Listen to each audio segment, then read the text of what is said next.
Atoms and molecules. This is an ant hill. The ants are busy building it. It takes many small grains of sand to make an ant hill.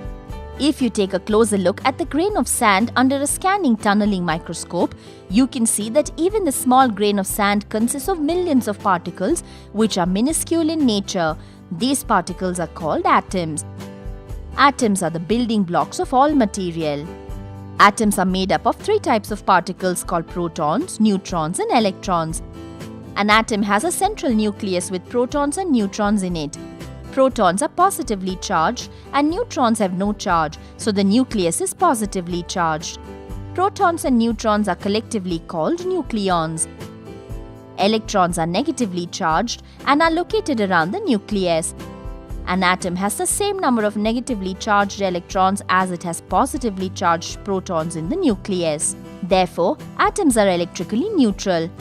Electrons are distributed in a definite path around the nucleus and are called shells or orbits. This concept was introduced by Niels Bohr.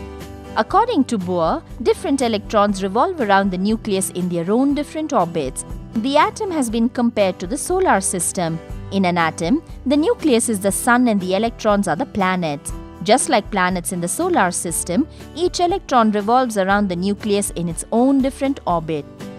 The orbits or shells are represented by the letters K, L, M, etc.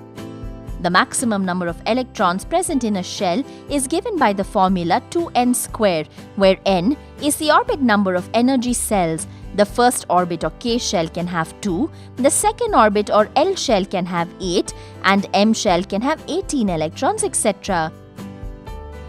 The electrons present in the outermost shell of an atom are called valence electrons, and the shell which valence electrons occupy is called the valence shell. A molecule is in general a group of two or more atoms that is chemically bonded together. Atoms combine chemically by external forces such as heat and light. This leads to the formation of molecules.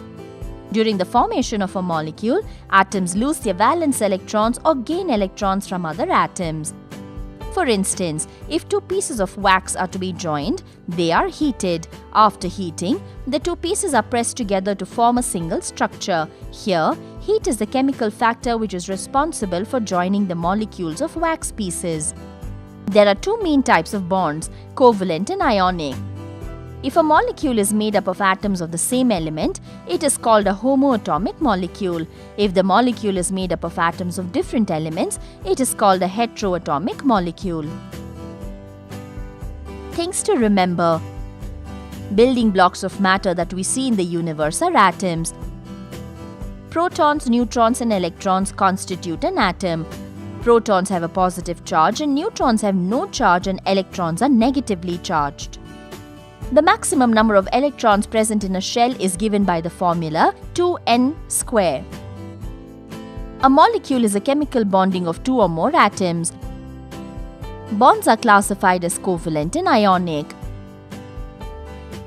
There are two types of molecules, homoatomic and heteroatomic.